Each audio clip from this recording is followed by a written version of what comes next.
service na renseignement ayeba qui est faux pasteur, qui est vrai pasteur.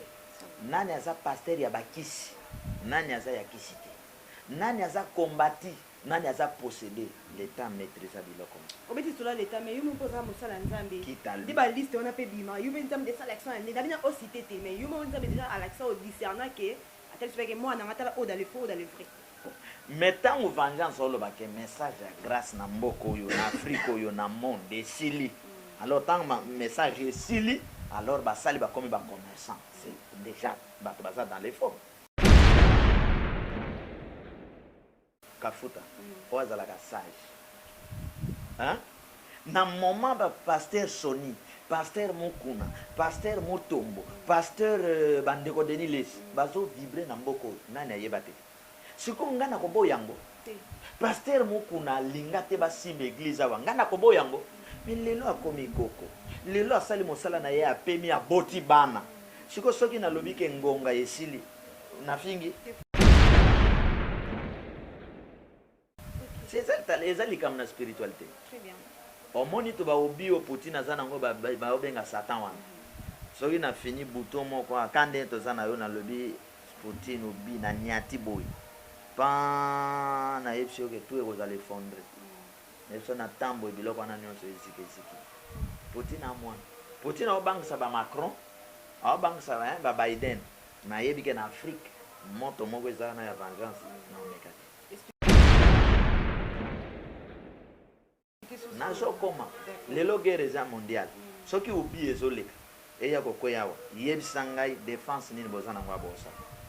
C'est mon avis, parce qu'il y a une force de vengeance, c'est ça. Tu as couvercle spirituel, tu dévier bord, tu as on comprend. Alors, au lieu de battre, c'est la source naturelle. Force, mon goye, dit ça, makila, vérité, révélation, battre, bika, battre, boya, oyo, oba kende, na ba science au pile, na mangombe, oumele, c'est le logo. Na kati ya mboka Congo. Chaque mboka nyonso monaka. Il y a eu un visionnaire que le monde spirituel de Dieu na ya mboka wana et visiter et pesi ba chemin na message pour ya kopesa suivre pour que mboka emata de so ke na ba France yo ki sangwa ba de Gaulle so ke na ba Amerique yo zoka makamba ba Abraham Lincoln so ke ok na ba Chine zoka ba Mao so ke ok alors ba grand homme spirituel wana bango ba fongola kanzela ko mboka ebika nde mondele ya comprenage ya kobika mboka ezalaka na ba homme spirituel nde na Afrique ajongolaka biso apesaka biso ba président non spirituel. Est-ce que comme non spirituel apesa bino ka moto ya atanga na ya sane politique opposant bon moto na pouvoir ya sali mo abetidi na ye asali boye après mais comme azate spirituel comme azate sauveur azana makoki ya kobunda na bangote bako dirija ka yeka oui iyo ngulu enge media donc ya le président so ani non spirituel te ase bongo na kobombela yo Tozoa président sauveur te président spirituel te est-ce que oui que baba toute autorité vient de Dieu et puis tant déjà comme le niveau na ba pouvoir mobo epesa meli est-ce que vous bani ga non spirituel ngana bina ba pouvoir na kindo kia butone ya mo nyonso ana mo na ba pouvoir au monde bongo tant motazo kindo ke ozoze la délivrance ozoze la délivrance motazo kindo ke ya nzabe na ngai na mboko totekali na kozwa te un président spirituel kobenga nganga ya osalokisi eza te que tu es un président spirituel.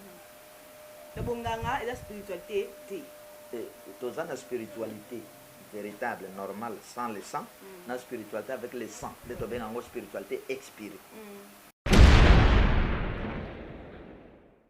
Parce que le système ya makila nkolo akata yango à partir ya makila Christ mais ba oba appliquer so monika ba konba comment appliquer bino spiritualité ya makila bino bokufaka bango ba ole ambongo. Sacrifice. Voilà, ndeba rosimo kendi bakenda. Alors, denkolo apesi biso spiritualité ya mboka ya mboka. Alobi mboka oyo photo changer to bima na République des démons du Congo. Hein? La République des démons du Congo. Dans la République démocratique du Congo, il y a des démons. Mais oh, singa nazo révélé. D'accord. démon. La République des démonstrations, il y a des démons à Congo. Tout bimanango, tout kota na Congo, tout puissant. S'il y avait un député spirituel, s'il y avait un sénateur spirituel, mais il est déjà joué loko yo, motion et koti. Faut kota na état tout puissant du Congo, na Congo tout puissant. Kuna bakobenga kabiso ba Congolais ba tout puissant. Et tant que déjà mboke comme Congo tout puissant. Nani osakana na biso. Mais la République des démons du Congo, to yebite démocratie. A wuteli epa ya nani révélation ya nani biso to ya kondima ba bêtise na monde spirituel za berere grave. Et loko euti na Angleterre, et loko euti na États-Unis, euti na Karl Marx, bino bozo akabo kopiaka. Yango na mboka o tozwana enseignement véritable. Tozwana enseignement copie.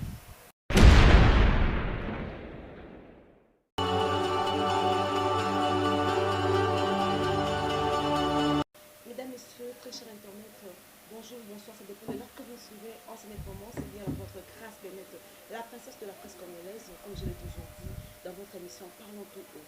Donc Parlons tout haut, grâce bénite nous passe, elle a pris du pouvoir aujourd'hui, un homme de Dieu que vous connaissez, que vous aimez bien, notre papa, Papa Charles Youo, il est le prophète ou le visionnaire de l'église Vengeance. Il est le PDG de la chaîne Vengeance Télévision que vous connaissez, qui va nous parler de son parcours, que nous allons découvrir c'est quoi la vengeance, pourquoi d'abord c'est ça de la vengeance, à qui je dis bonjour papa. Bonjour. Comment vous allez? Ça va bien. Je réponds que nous serons en bilingue pour c'est un peu de faire comprendre nos fidèles téléspectateurs, nos très chers internautes, le message de la vengeance. Papa, pour d'abord, c'est un peu de vous présenter ici brièvement. Qui êtes-vous? Merci beaucoup, mais c'est difficile de bangate parce que même dans Mboka c'est ce que nazo kende. Donc natangu Nkolo atindaka un grand prophète. Le monde spirituel et ningana quand même le monde physique. De monaka okokoma nesika moko boye bandoki baningani. Bi okutani na moto moko misala mabe azokima me yo moko rendre compte te que kuna za ko ningana. De place nazo kende ko yebisa yo ke bango nyonso bayebi biso, bango nyonso bayebi vengeance, surtout que soki nzambe déjà yebi yo, donc mokili pe déjà yebi yo. Alors oyo nakolobaka ke nzambe azwa lokumu pe napesi mbote na bandeko bakozwa occasion ya kolanda biso pe baprofite ke na nzela na biso bazwa connaissance pe bapamola. Voilà. Ok, très bien. Papa, le bine bandidi bayebi. Donc, présence c'est le quoi nzamba tinda ye et banisaka. Donc yo o dans son moni o bang o mi yebi mo état d'âme na yo. Donc kene non papa bite son nom. Pourquoi message à vengeance? Bite son nom ndeni o bongo na motema o yamba nzambe ti o kina message à vengeance. Merci beaucoup. To botami biso nyonso na plan ya le Dieu grand créateur. Après c'est biso ba boti. Na kokola na biso la plupart biso bato botami to ya kokota mangomba moko déjà evanda vanda ekonza pe ekonzaka bapara na biso d'office ntango ozobotama soki obotami na rayon ya bacatholique d'office oza na facilité ya kozala catholique kota baprotestant bamusulman memema biso toya kokuta na liboto papa azali catholique mama azali catholique esali ke toleka na babaptême catholique toleka na bamalongi toleka na bakokula donc tozwi mpe baformation wana catholique catholique ape a contribué c'est aussi partie ya repentance comme vie ya moto délivrance ezalaka na betape na yango eye kosala ke il faut nalongwa collège kizito na juma nakende na école ya baprotestant kotanga kuna lisusu na baprotestant baobligation ya batango wana mpe ezalaki ozokende kosala epa na bango kotanga epa na bango ozali oblige ya kosambela mpe epa na bango alors baprotestant mpe baye kocontribue na bamateya na bakisi lisusu un plus na oyo ya catholique na oyo ya baprotestant.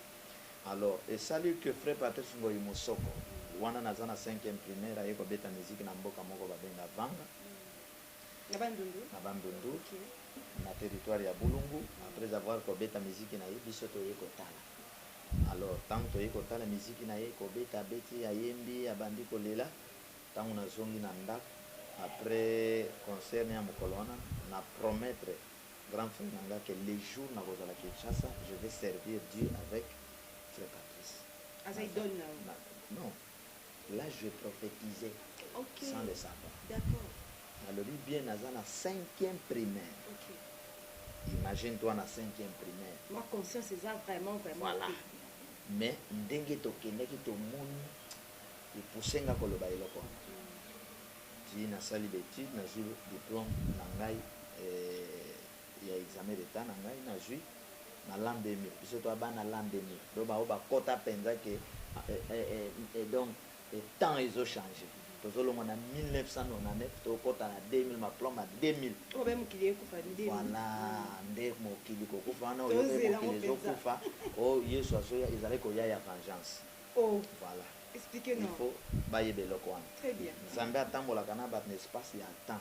Alors il y a des grands temps et des petits temps. C'est comme les ana bathème ya minene na ba sous-thème. Alors le premier grand temps c'est le temps de la loi de Moïse. Alors na grand temps nyonso Dieu envoie un grand prophète. Il envoie des prophètes, je dis bien grand prophète et des prophètes. Alors ce qui grand prophète a pasoli nzela. Alors na sima ya message na yeto na kati ya message na yi école ekobotam. L'école spirituelle pour former ba pasteur, ba apôtre, école politique pour former ba député na ba ministre, na école scientifique pour na ba génie, ba inventer les biso biloko to ko vivre na. Le premier grand temps, la loi de Moïse. La loi de Moïse, Dieu a trouvé bon ya ko choisir Israël. Dieu promit le deuxième grand temps parce que chaque grand prophète quand il vient à prophétiser, ba lobela ki d'abord ko yana yi. Si ma prophète Moussala n'est pas prophétisé, oyekoya. Moïse va l'obéir na Abraham na Joseph. Moïse a quitté pour libérer bana Israël. Moïse à son tour a dit la kabango que Dieu vous suscitera un autre grand prophète comme moi, écoutez-le. Il parlait dans le deuxième grand temps avec les grands prophètes Jésus-Christ. De Jésus aïe. Alors dans la loi de Moïse, il y a eu des prophètes qui ont prophétisé sur l'arrivée de Jésus-Christ avec la grâce et l'arrivée de Papa Charles Lelo avec vengeance. Oh. Ésaïe 61. Voilà. Isaïe 61, il y aura une année de grâce et un jour de vengeance. Les disciplines spirituelles, logique, respect spirituel, c'est que tant que Christ a eu, ba pharisien, ba zone di melaïte, ba zo combattre, na 5 bango rouleau ya Isaïe, wazali koko na bango, o ba bandon di melami, apesi bango Isaïe 61. Tango apesi bango Isaïe 61, tango atangeli bango. Au lieu de continuer, l'Esprit du Seigneur sur moi, il m'a envoyé pour guérir, pour sauver, pour publier une année de grâce. Au lieu de continuer, un jour de vengeance, a comme une année de grâce, à Kangi Roulo à Zongis. Pourquoi Kanga Roulo? Pour accomplir la grâce, la grande vision de la grâce et la vengeance. Et ça, on a monté Oyokolo aboti d'Akangaki. Asali Moussala Naï Yangolo. Ngolo est un deuxième grand temps. Alors, quand Ngolo est Sili, Ngolo est Sili en 1999. Ouais, selon you. Selon révélation. Awa ozana grand prophète Papa Charles. Makambo to lobelawa, to lobela ki bisote. So ki biso na yo, tant que to vanda biso kuna pe sans caméra. To beti masolo na biso tout et Sili. Mais ti to che caméra wa eza po mokili mobimba. Balanda biso. To koya ko pesa mokili ki biso. Nini yango tozana ngo to ko pesa mokili. Nde tozo pesa mokili nzambe. Je comprends. Alors, tant Ngolo est Sili na tant wana, boyoka ba yebisibino que chaque 1000 ans ils ont un événement ya. Chaque 1000 ans ils ont un événement ya. Na l'an 2000, ba témoin de Jéhovah, ba Kristo ba nani nyos Yesu azoya. Yesu azoya. Ba nyonso na 1999 nani alala peyete. Mais c'est wana alinga boîte trop, mukolo wana boîte kangama ki bango tout na veillé. Kola yekolo bananga ezalaki arrivé à vengeance. Tango ba monike to koti na l'an 2000 journée ezaka ndenge ezalaka. Mikolo ezaka ndenge ezalaka. Balobi o Yesu akoya lisusu te. Zoka déjà vengeance ekotaki. Mais avant grand message il faut d'abord l'envoyer, le pré-message qui est prophète oyo ayaka ko annoncer grand message à comme. C'était vous l'envoyer. Non, na soko. Avec Moïse, Joseph azalaki avant Moïse. A prophétiser arrivé à Moïse. Lorsque Zambia a visité Bino Namboko, Bobi Manani Kwanamai. Lorsque Dieu vous visitera, Lingi Koloba, lorsque Moïse viendra. Bobi Manani quoi? Moïse à son tour dit, Dieu vous suscitera un prophète comme moi, écoutez-le. Il parlait de Jésus-Christ. Mais avant Jésus, il y a eu Jean-Baptiste. Avant Moïse, il y a eu Joseph de la Bible. Et avant vengeance, il y a eu un prophète, il était grand. Un grand prophète, un grand messager, un grand adorateur. Qui c'est? Alain. Ok. Alors, wana kasi na kotelo na vengeance. Na frère na tiante parenthèse après na ozongela. Po ngatu okotuna na ratakelo kote. Ata to komi kota malu. Oyo ke esprit le bizongelo ko moko lo ba. Expliciter en de tango message est dénéé Jésus Christ le roi du Congo tango message est dénéé ndeye ko sala ke message d'un tango azo kanga buku na ye o ba message ba prophète ba précédent ba grand prophète ou melakate izalaka moto c'est pas grand prophète a tombé na terrain de moni le lieu comme que au vengeance ko loba yango zo sa alors na zonge le siko na frère baptiste tango na uti protestant na ye na ju diplôme tango na za na 6e koko na biso oyo chef ya famille na biso comme ne Oscar Kifola asi akenda wana mbuta muntu na Kristo ya solo ayepsi mama na biso mwana oyo mama na zema mwana okobota azala mosala ya nzambe mais comme koko était catholique il alobaki na ozala mosala ya nzambe mais comme catholique c'est-à-dire sango et on m'appelait tant na okola sango Michel Abbé na Kikongo ba obenga alors na kepe na s'inscrire na ba verbe divin eza congrégation moko eza na 12e na yepe ba récollection comme aspirant malene ndenge ezalaka alors père provincial auti bambundu ya lobi oyo akozwa diplôme na 65 au plus to retenir oyo akozwa diplôme na C à 65 moyen to zoyer ezate na joie diplôme na C à 65 oyo ma diplôme ezalaka bana mingi ba raté bino bozui mon biso ba pièce rare biso to zoeza ba ma diplôme ba 50 ba 52 biso to za na kati ba 5 wana oh 50 na joie wana 5 ezali numéro ya Congo. Il faut boyer ban. 5 numéro Congo. 5 chaque pays a un chiffre na ye, chaque monde a une lettre na chiffre na ye. Mais ya Congo a chiffre na ba ba yebi ngote apparemment. Ko yeba ngoto ko koma mystique ngwe banga. C'est bon. Alors ndeye ko sala ke na zui ba résultat te ba lingaki de sali ke moye ba retenir ngai exact.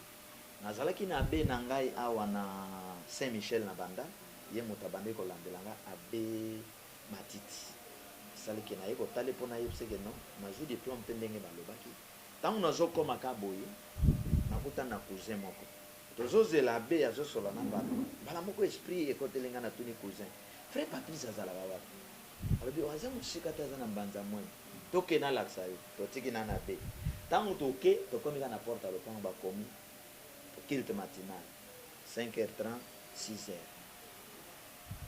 c'est bon, tous on a ndako na okeli soko mona bete tant tous on ndako na lali na ko moto yebsanga telema kende prière place na ye prière na 5h na lamba 4h na ye prière premier jour kanga misto bonne na kangi miso ngai o kanga miso na mona lekola moto nanga projecteur ya mene zopé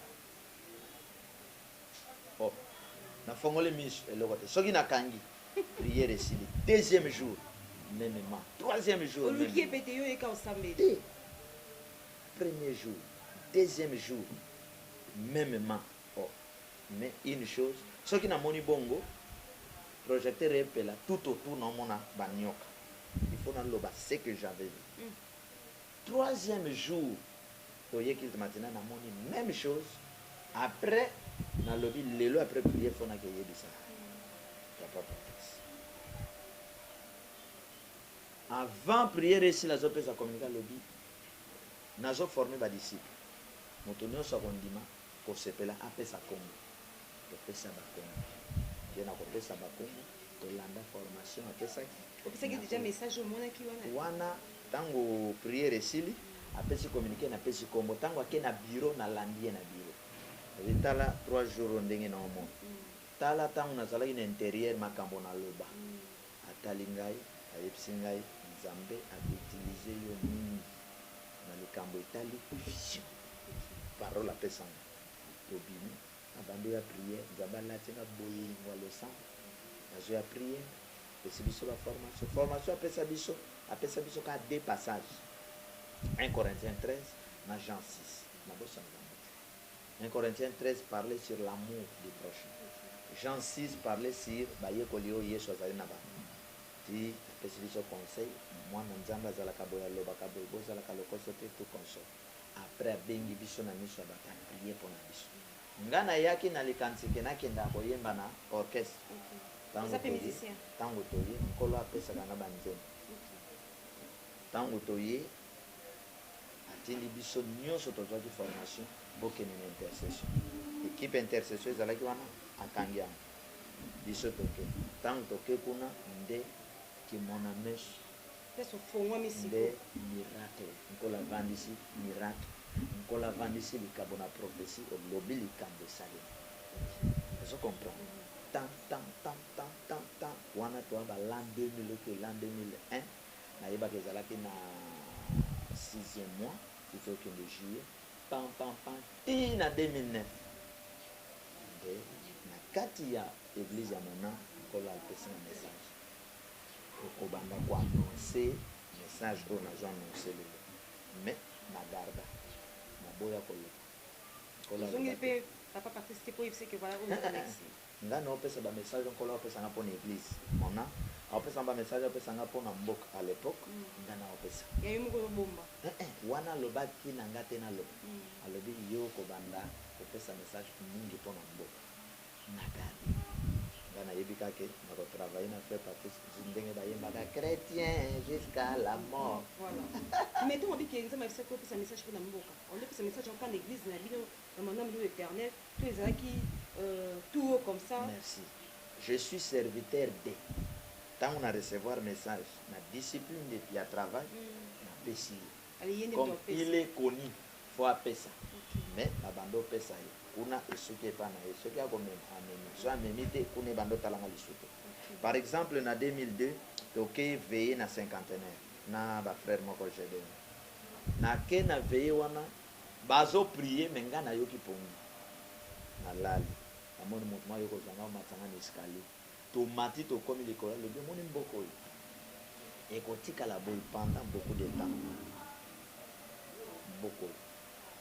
Après bato sanga malamba lobi oyo nyonso aza na message aya kopesa. Wana na kendo pesa te na lobi na kokende kopesa yango mokambi na nga.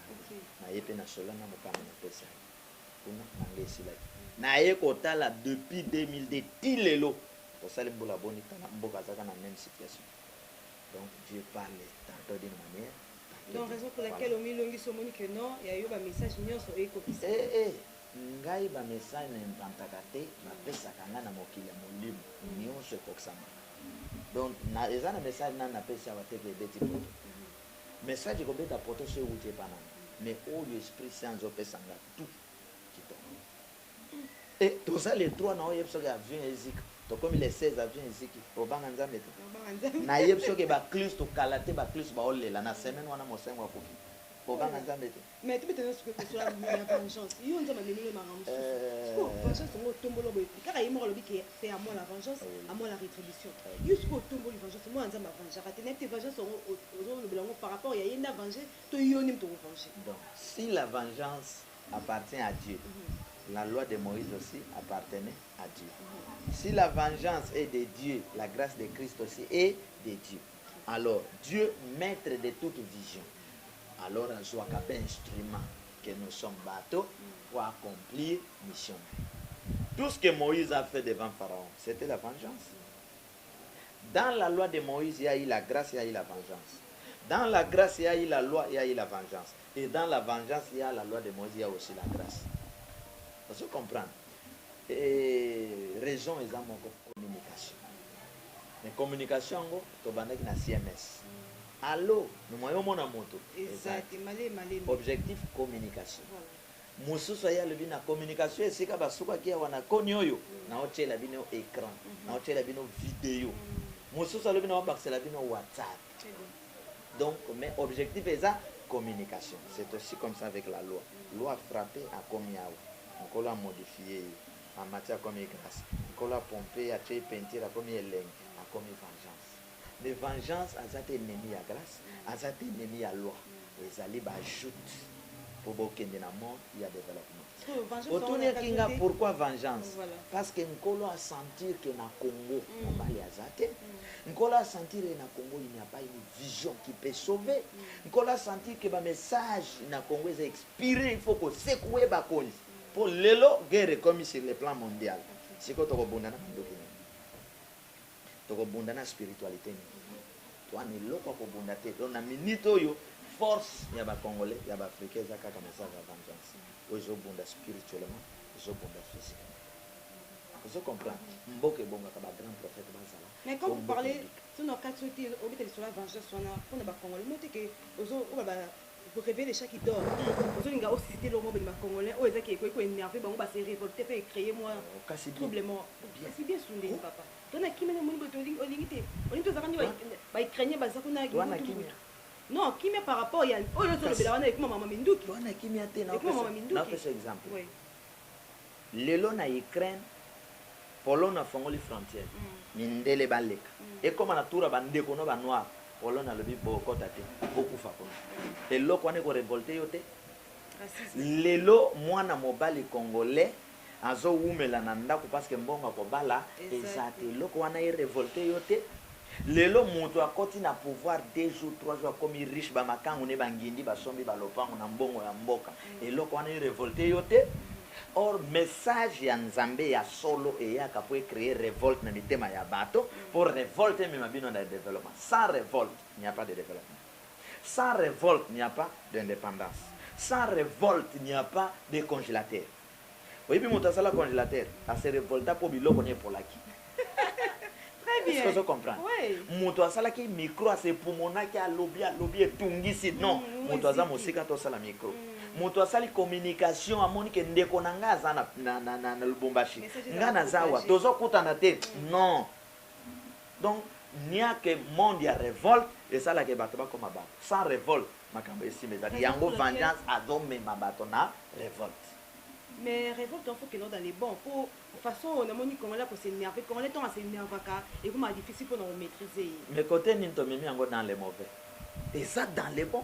Message à vengeance est révolté président de la République, et révolté par ministre, et révolté par député, et révolté population.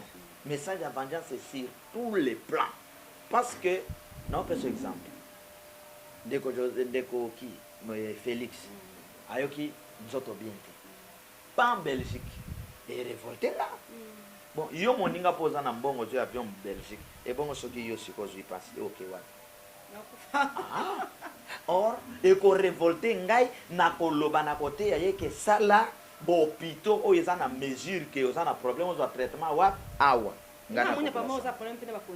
C'est comme si ils ont lancé message par bango donc ça mais là mi balé côté qui pas population côté qui pas bango tout baza banana banana et ça nazo corriger banana tout le monde. Comment ça? Mais je suis grand prophète.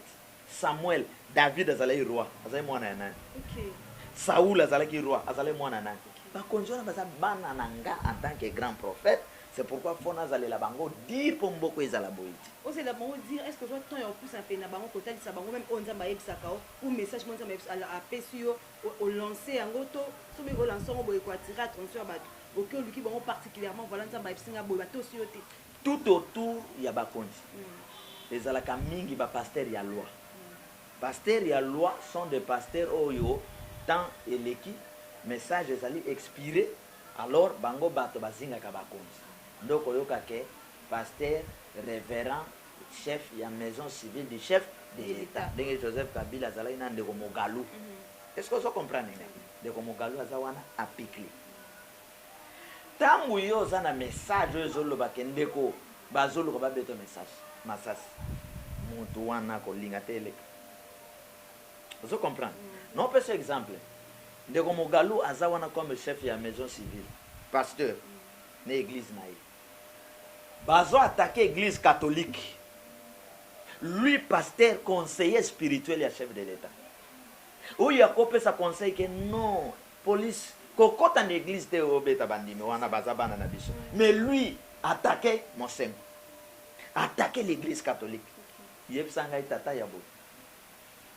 Non, la personnalité n'a été, non, la rôle à bande que jouer. Il faut battre les locaux. Bon, il y a 100 tata, il y a besoin de un message à vengeance. C'est pourquoi Dieu, par sa grâce, par sa vengeance, il trouve bon que Bisiko Babo il soto côte. Allez, les cas n'étant de moquer. Les cas n'est pas un masseur. Les cas n'est pas un tel. Pourquoi on a servi de renseignement à Boye côte? Tata mon coordinateur bureau pour le botter dans la vengeance.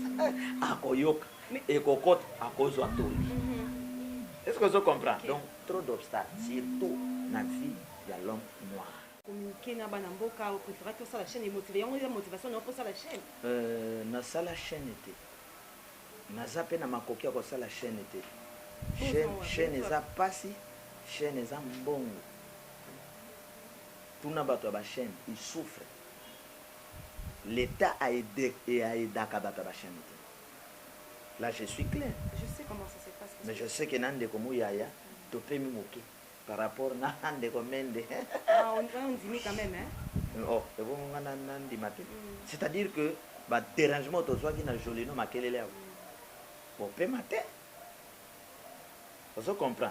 Alors, Dieu n'a comme que message appelle si vengeance. Et ça m'a caché. La chaîne chrétienne et qu'on en entièreté message en éleka. Dieu a créé cette chaîne de vengeance. N'a été. N'a pas vision moko na moni ndeko Zacharie ou ya journaliste. Azwinga ya bando l'exanga na chaîne na ye tous les jours. Na lamoki. Comme on a compris le message en Zambie, je sens que un jour, tu vas voir le message tous les jours. Je vais vous dire que la vision de message est capable de arriver à vengeance. Les vengeance, c'est un message, il y a un mboka. On a un message. Vous avez comme un mboka plus haut. Mais ça peut quand même être lingangote. Mais il faut lingangote. Et ça, le col boy Nzambe, mais moi, il n'a pas salé. Au boy Maï n'a pas salé. Mais tu ne parles trop de Nzambe, n'a pas écouté reconnaître Jésus. Ah ouais, mais tout le monde a un mot sur l'église des Noirs. On dirait ce qu'il y a un peu, mais non, sentir. Vous rappelez à Nzambe, vous rappelez à Jésus-Christ. Mais Jésus-Christ était aussi l'homme de l'église des Noirs. Encourageons-nous, c'est non comme un ami. D'accord. Église yo priaka. Les catholiques. Les protestants, les églises musulmanes, les cadèzes, les des réveils. C'est l'église des Noirs. Mais pas Nzambera, c'est raté.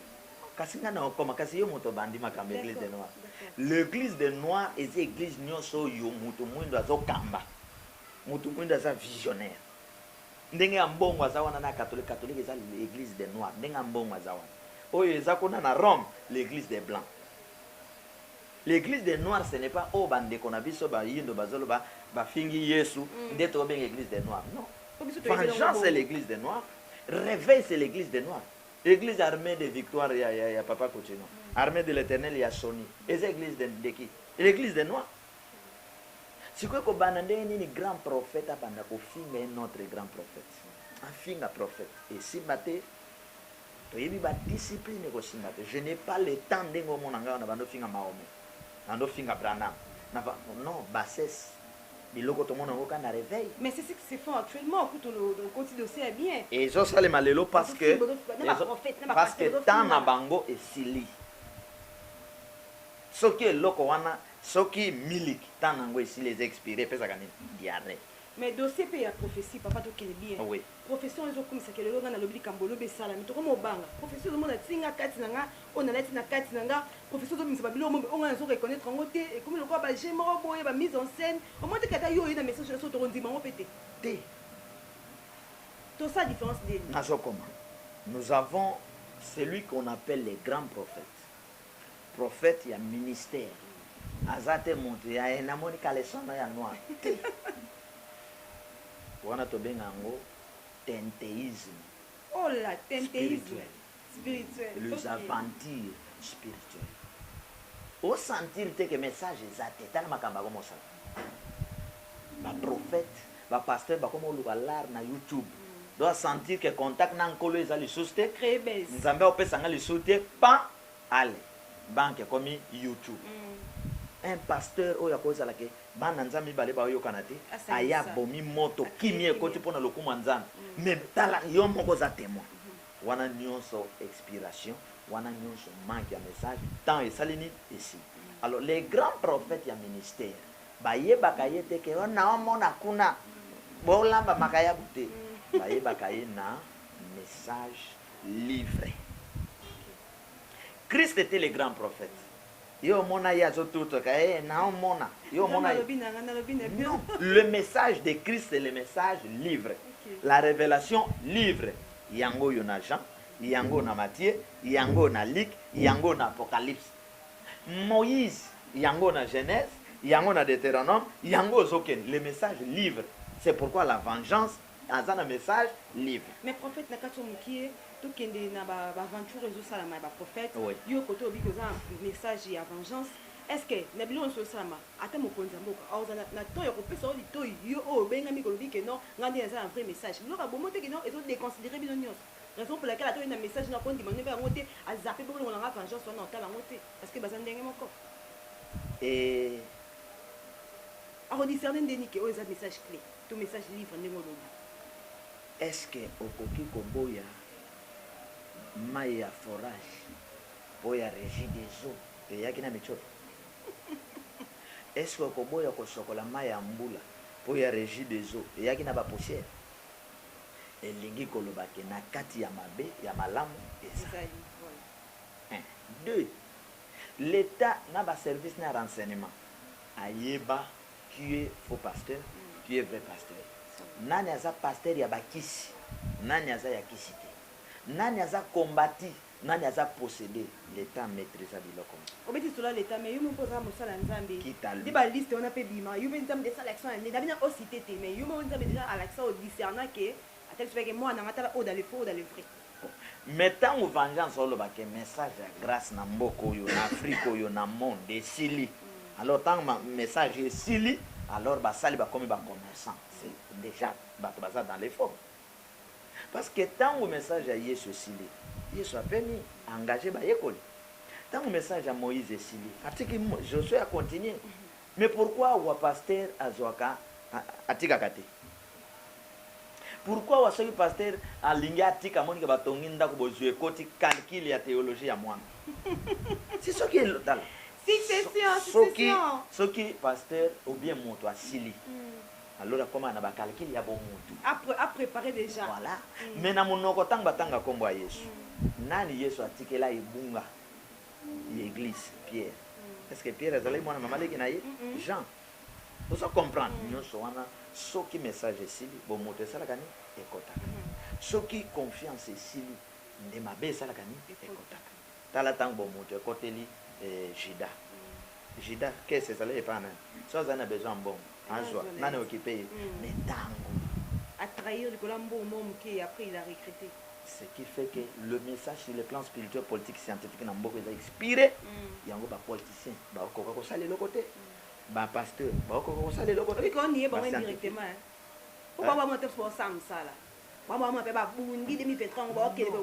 sur le plan ya mosala, tant na bango basala ekoka. Il faut au moins là on a comprendre dans les pasteur son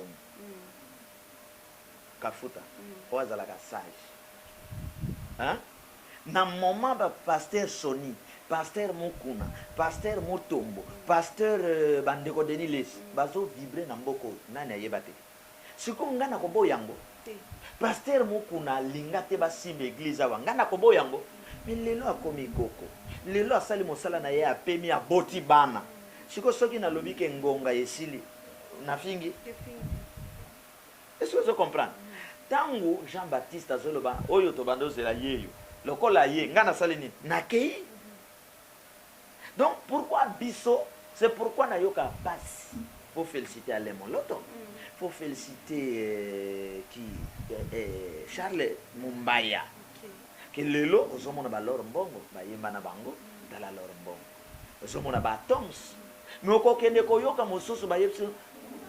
na combien de temps en carrière? 25 ans, 30 ans en carrière. Au bimisa combien? 0. Mais ata wenge awere ko seka yo pour vérité babima.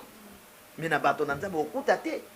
Pona nini asoki abimi akozwa asoki abimi akoma na mbo étouffé expirer hein ma soeur tala pona ko avancer il faut relever ça pona ko avancer il faut ba nouveauté ça la nini voilà. OK pasteur Papa Charles, parlons un peu de Congo tout puissant. Oui. Namoni a carte géographique il y a Mboka na biso. Nazomona ba signe awa, nazomona moto, je vois de l'eau, je vois le vent, je vois le lion, namoni aigle, koto namoni crocodile. Et là c'est moi le mystique, moi faut se battre que oh benam ta science qui to makasi mais bato ba sepelaka ba kene na rose croix. Wuti soki wati bakende na franc-maçonnerie ebimi soki wati bakende na maigari wuti soki wa basilisaka bana na bango bafamille basilisaka boka baza bana omoni Poutine lelo bato nyonso baobanga ye sauf vengeance yo bangi te nani si aza mwana eza likambo na spiritualité omoni to baobi o Poutine aza nango baobenga satan wana soki na fini bouton moko akande toza na yo na lobi Poutine obi na niati boy pa na yebisi yoke tout ekozala effondre na biso na ntambo ebiloko wana nyonso esikesiki Poutine amwana Poutine aobangisa bamacron aobangisa babiden nayebi ke na afrique moto moko ezala na ya vengeance na omeka te nazokoma lelo guerre eza mondiale soki obi ezoleka eya kokwea awa yebisa ngai défense nini boza nango abosala sengo na bino parce qu'il y a une force de vengeance ezao to tia couvercle spirituel to dévier bord to zongisa vous comprenez alors au lieu bato basepela na oyo eza source naturelle force moko eyenkola atindi samakila vérité révélation bato babika bato baboya oyo po bakende na bascience occulte na mangombe umeli esaleleko alors nakomi awa te ke Charles nakomi Congo tout puissant c'est déjà une grande vision babanga kamboka ta Congo tout puissant pour le futur futur awa tant vengeance ati akoti ya bandi mosala na ye bala moko ozo comprendre tala tant ozoka bazola Poutine comme wana ka commission ndenge Jésus Christ na monde ba démon épésé hein États-Unis d'Amérique bakonyoso awa grande puissance baolala tala ka Macron tala ka Sarkozy so abenga allô monsieur makamon nina yoki wana hein qu'est-ce que tu voulais faire aux français oh t'es bon allez va sécuriser les français mbanga et pas na biso salimate et pas na biso Macron ko banga Sarkozy ko banga lelo mali azotelema ba konzinini ya Afrique moni ba lobela nye melikambo ya Ukraine Europe mobimba bakoti est-ce que je comprends donc ça c'est la vision. OK explication ce qu'il y a ba nous on surtout moni ah ouais ils ont apparaître le croissance de kit yo le vete la sens de kit c'était expliquer sur ba signification nango merci beaucoup oyo bonzambe na système ya naturalisme na kati ya mboka Congo chaque mboka nyonso monaka yayi un visionnaire que le monde spirituel de Dieu na ya mboka wana e visiter ye et pesi ba chemin na message oyo akopesa suivre pour que mboka emata de soki na ba France yoki sangwa ba de Gaulle soki na ba Amérique yoko zoka makamba ba Abraham Lincoln soki oki na ba Chine zoka ba Mao soki oki alors ba grand homme spirituel wana bango ba fongola kanzela po mboka ebika nde mondele ya comprenage ya kobika mboka ezalaka na ba homme spirituel nde na Afrique ajongolaka biso apesaka biso ba président non spirituel.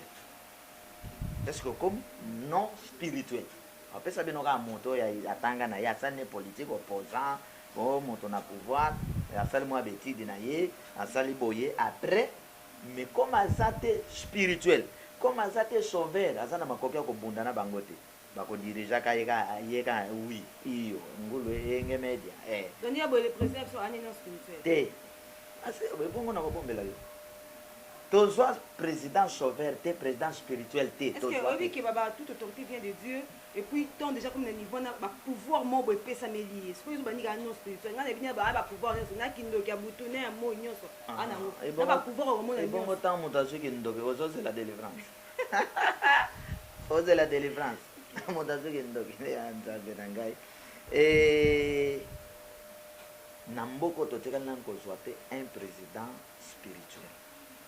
Kobenga nganga ya osalokisi eza te que tu es un président spirituel. Le bonganga et la spiritualité te.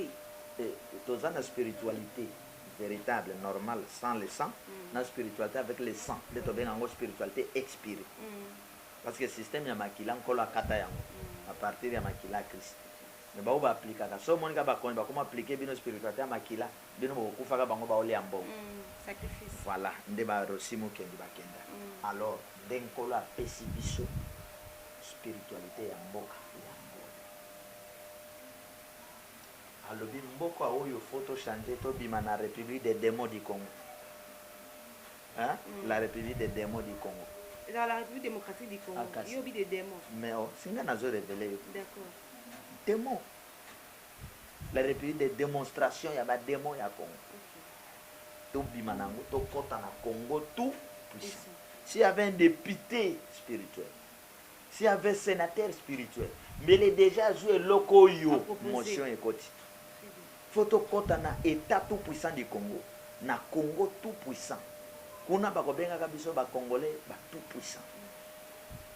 Et tant que déjà mboke comme Congo tout puissant. Nani osakana na biso. Mais la République des démons du Congo, to yebite démocratie. A wuteli epa ya nani révélation ya nani biso to ya kondima ba bêtise na monde spirituel za berere grave. Et loko yuti na Angleterre, et loko yuti na États-Unis, yuti na Karl Marx, bino bozo akabo kopiaka. Yango na mboka o tozana enseignement véritable. Tozana enseignement copie. Hein? Tout ce que nous faisons ici, c'est copie. Bêtise, copie. Politique, copie. Spiritualité, religion, copie. La plagiat et la plagiat. Original, loin de vous. Binoka boana ba copie. Alors, copie a développé Kambokati. D'un colo a développé Sangai, Congo tout puissant. D'un colo a le dit, na kati Mboka Congo, dans la secret. Mon colo ya Congo, les a jeudi. Belge a comprenant que Congo a numéro 5. Or, numéro 5 na ballon va bien na défenseur. Belge a comprendre que Congo est numéro 5. Congo a moto a jeudi. Auto pesa bango indépendance na bango meto bloquer bango eloko moko. Pamba pesa bino indépendance jeudi, pamba bloquer bino na ko pesa bino réalité na vérité ya mokolo wana pona mboka na bino na vision na bino, pamba yeko pesa bino léopard. Soki na armoire okuti léopard. Ba bouleverser bino. Soki otali okomona ke kasabu azali na kati ya léopard penza te. Abundi abima meilleur. Mais comme azali na pacte na bato wana ba coincé. Azali na pacte te na grand prophète ya Congo to Afrique de l'homme noir ba coincé. Pas ba dribbler Mobutu sans esprit. Taillant ba coincé Mobutu. Ba dribbler Mosé, ba coincé Mosé. Ba dribbler Joseph, ba coincé, ba dribbler Félix Kao. Vous comprenez? Alors, l'homme blanc a une crainte na minito. Oyoka bazola na 1980 babando mona mwinda moko étoile moko ezopela na mboka. Ezala vengeance. Ezala vengeance. Alors, na kati ya Congo, dans la secret na biso. Nzambe ya vengeance aza nzambe ya nguya ya moto mai pe mopepe. Yebisa ngai kisi nini akobunda na moto na mai na mopepe azati. Donc eux ezali mystique moko naturel. Comment chiffre 6 Alexis? Nazoke. D'accord. Vengeance na chaque temps nzambe pesa bato ba commandement. Nzambe pesa bato le nom nouveau oyo kosala bino miracle. Avec Moïse, l'Éternel, Dieu d'Abraham, d'Isaac, de Jacob, je suis le Dieu de Moïse. D'accord, nous libérer bana Israël. Christ a dit, mon père m'a envoyé. Bon, ce que Dieu ne change pas. Il faut que Christ ait invoqué kaka, même non Abraham a invoqué. Christ a dit, Dieu tout-puissant, Dieu le Père de ma vie. Vengeance à l'objet, je suis esprit tout sept puissant, le grand créateur de mon 7. 7 veut dire maître à 7 jours de la semaine. Il n'y a que les 7 jours étant boussaka mokilo mokilo. Il faut que tout va na 4 à 7 jours. Na tuna bana vengeance na lobi na mokilo to abatu bonu. Bamso lobi 2 nan au moins na moba. Bamisusu moto yo longo lango mwana ko na bota comme on est amen. Azana 6e primaire. Moi, je lui dis, non, papa, en pleine prière. Sur la terre, nous sommes 7 personnes. 7. Moto abotami dimanche, moto abotami lundi, moto abotami mardi, moto abotami mercredi, jeudi, vendredi et samedi. Non. Moi, je suis inspiré dans le monde spirituel. Tout ça, c'est bateau.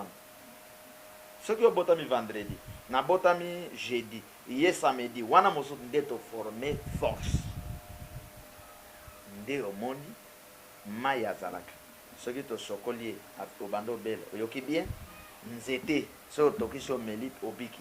Donc chaque chose nzamba kela, azana rôle à jouaka pour mokile zala mokile. Est-ce que vous comprenez? Nde nzamba yekoloba. Mboka na bino, mystique ya Congo yango. Lion, aigle, crocodile. On a 3 forces. Force ya mai. Force de l'air ya mopepe. Vous comprenez? La force ya mabele. Ya vandele l'air. La force ya mabele. Lui gère la terre. Bon, yeb sanga soki de Félix Azawana esprit à Lyon et Côtier. Pan. Premier ministre esprit à Lyon. Ba député esprit à Lyon. Nana bomaliso congolais. Pour Lyon alia kabanete. Nana oyiba liso ba congolais. Pour Lyon ayiba ba na ete. Félix Aoke kanga biloko kangi de gauche à droite. Pan ayeli ba congolais. Est-ce que vous comprenez? Pan ce qui esprit à aigle côté les stabilité na vision. Et côté li ba pas pasteur. Nana maltraité le sobandi. Vous arrêtez. A on mona na musika 10 ans après. Congo vous en a problème ni. 20 ans après, ceux qui to kuta na problème ya lokuta ne dia coronavirus. To ko lia ndengeni parce que na minute so ki guerre ba frontière kangami. Ya ya to ku fanza. Ba ba obubuka. Na ba député ba obubuka. Azane na mbongo na poche mais loko ko lia exact. Parce que awa ba entreprise nyonso ya ba secret, eza ya ba étranger. Biso moko to zane loko te. Bo yebi sangai moto molimo. Et ça la bien. Non. Monde to comme lelo mboka na mboka kwa créer, mboka na mboka kwa koma ko vivre na kiye. Ndenge aigle vivaka na kiye. Awa crocodile nyama ya force. Soki aboti bana pasole maki. Azu mwana. Bolingo tina maye wo ayese mwana. Debris toi. Mwana pe mukolona akoti. Aoze soki mama kangi yepa ya bando kata na ndenge na ye. Qu'est-ce que cela veut dire? Congolais nyos na oyazana libumu. Ayebaka ko trahir Congo te. Azobota mapona ko bikisa Congo. Wapi bakisi. Wapi chance ok. Voilà, très bien compris. Alors on dit papa Charles to kendo na album na yo, lobi kinza mapesa ko banzembo, to kota da banzembo na mais album na yo ba message moko ba titre moko bimisa na comportement ngote. Ofandi ka mama boy oh non oh pas de confiance. Pas de confiance. Ofandi ka mama ko oh bombardement. Parce que Nicolas oh so bani que non dans un monde de fou. Tout le monde est devenu fou. Parce que ma bomba en tout cas n'invite ça ma ko ba bien bon. Voilà. Et to memeli bino mateya oyo nanu bozwa te. Eza facile na baponami, eza difficile na banon eli. Na bato ba mesana vie ya kala. Ba mesana makambo ya kala, ba komona mateya compliqué. Mais mateya ya vie na développement wapi yango yango. Oui, ma sens contraire. Non. C'est ça mateya ya bien, c'est ça la logique des choses. Et ba militaire rebelle ya mboka basi bakoti na mateya vengeance. Et ceux qui bakonzi bakoti na mateo population armée koti c'est fini tobiki. Oh longue na boumba mako. Vous comprenez? Papa Charles Lo compositeur a defa ganzemote. Compositeur. Et nzamba pesi ngai nzela musique ka pona message on a transmettre. Moyen kaka ya transmission de message. Menga musique na yebi yango te. Makamba note na bino na yebi te. O ba temps musical na yebi te. Na joie goût ya musique pona olo bakaka. Pona banda na grand musicien. Frère Patrice Ngoyi Mosso. Na relation bien? Nana. Yo si omona papa, yo si omona mwana na papa, bazala na relation bien. Et comment nango? Te wana to tikela bande konezi. Vous comprenez? Bisote. Ngata frère Patrice Abetnge Gogo. Ko. Na kitia na telemi papa nanga. Vous comprenez? Eh.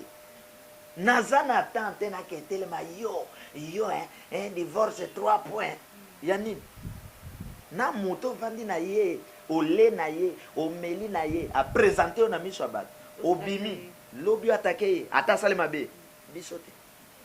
Très bien dit, l'homme de Dieu. Mais tout qu'est-ce qu'on a message ni pour comme déjà en souka émission na biso message ni européen ça pour na ba congolais en général pour na mboka na biso Congo pe message ni européen ça pour na ba sana nzambe o bazo bomana pour na bo soto o eza na toile to ko tanga ngo boité pe ko tali ça susu que non lelo na mokili e komi mwasi ala na mbwa elongo na ba moto homosexualité kotaki to comme siko koma na ba nyama nebité message ni par rapport à ba nzambe bazo landa yo moto na moto a jouer rôle na ye selon âge na ye moto na moto a jouer rôle na ye selon don nzambe atiaka tina ye soki babengi yo ambassadeur de la paix kocréer lisu conflit te entre Mike Alambai na Moïse mpo bapesi yo passeport rouge babengi yo ambassadeur de la paix de koyoki ke Mike aza na problème pusana Mike mbiye bozala bien po ambassadeur de la paix rôle na ye eza komema kimia ntango babengi yo pasteur mema message évangile véritable bapa te babika mboka mpe esala nini ebika moto na moto ajoue rôle na ye selon âge na ye awa soki omoni eloko wana ozokoka te prends courage pesa yango na maboko ya moto azokoka koyoka soni te ke oyo na démissionné bakoloba nakokaki te te tika yango na maboko ya moto azosala nini azokoka mpo soki akoki eza intérêt na bino nyonso lelo toza na album oyo tozobenga dans un monde de fou tout le monde est devenu fou toyembi bo